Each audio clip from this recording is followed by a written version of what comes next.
there's actually multiple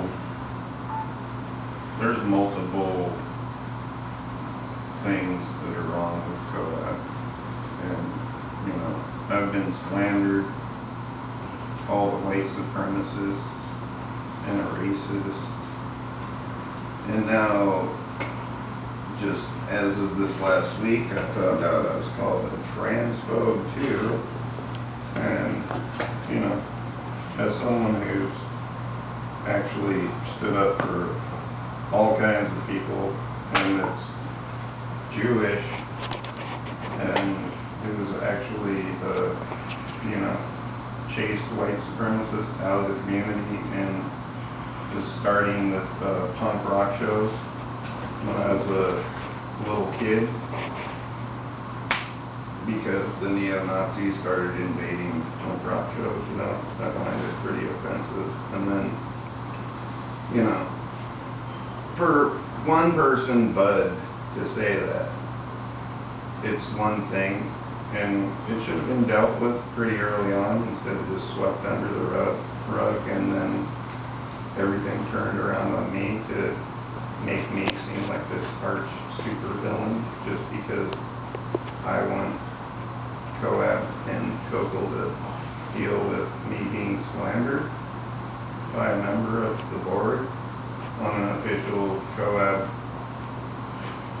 related website on Facebook, which there's multiple screenshots of. And, you know, Bud finally addressed the issue a month or 5 weeks later, but he managed to make his apology so shallow that he basically apologized to the entire community, everyone except Keith Davis. And then when confronted by Mike Blue Hair and others after the co-op meeting, after I went to jail, he admitted that, yes, he did call me a skinhead and said that I target black people with my camera, which is total nonsense. I've actually, you know, I'm the publisher of this magazine right here, Ship of Fools, dated 1992, or, you know, blue by day, white by night, organized white supremacist groups in the Los Angeles Police Department and law enforcement, you know. And I also did this drawing there that shows a police officer and a Klansman in the other side of the circle. So I'm obviously an anti-racist, and I've,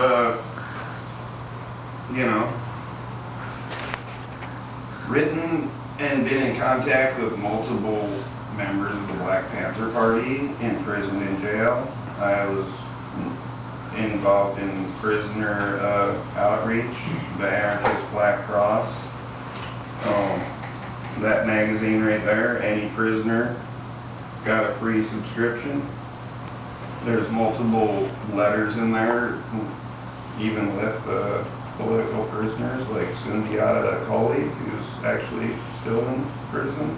And so for me to be labeled a white supremacist, that's obviously a claim that is totally erroneous and false, and most people that know me would definitely know that's not the case. And it's just kind of ridiculous that Coab and Coco couldn't address this situation, say we've had a member say some slanderous stuff and we're cutting him loose, and you know, I don't even really care if Bud apologized to me. I actually would have rather had him not apologize, since it was such a bogus fake apology and it was used more to gaslight a response and to provoke a response and a reaction to me, which Coab and Coco, I saw the little, you know, thing that Kathleen Sadat issued about how there'd be police waiting at the meeting and all that, I was aware of all the security precautions before the meeting and that people might be going to jail that night. But, you know, all I wanted to do was have like 5 minutes or so to talk about this thing that's been swept underneath the rug, and including by Rabbi Kahani, who's Jewish and has a synagogue. He doesn't even care about us. I mean, there's multiple Jews on the board of Kohath, right? And including Philip Wolf, like the guy who's the head facilitator, basically, you know, he runs the meetings. And all these fellow Jews have no problem with me being slandered and called a white supremacist. You know, I don't. And for this to go on for so long is ridiculous. And for me to basically be turned into this arch super villain that's like, you know, just trying to disrupt Coab or whatever they're trying to frame all these activists as, we actually think that Coab is a good idea. We just want it to work. You know, we want things to actually work and be functional, not because basically at this point, you know, Coab and Copel was set up to deal with the city's treatment of the mentally ill and to reform the police and to make changes about how the police interact with the mentally ill and the community. But instead, it's being used as a weapon against the mentally ill and against the community and against police accountability activists. So it's basically doing the exact opposite function of what it was set up to do. And the reason is because there's not enough truth on the table. And there's too many gatekeepers that are running the show.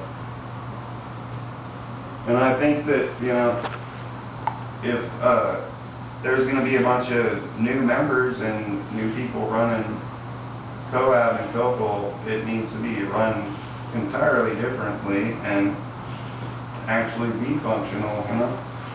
Here's some stuff I was actually going to talk about at the meeting, but, you know, the meeting on Thursday, basically, it was announced that Bud resigned, and then Philip just said, oh, it's really tragic that we lost Bud and he's such a great asset to Coab, when basically he's the exact opposite, where he basically created this huge wedge, but actually I gotta hand it to old Bud, he might have actually, you know, picked the scab off that needed to be picked off of Coab to, you know, he was definitely a good impetus for all this stuff that happened, and he kind of created a snowball effect. So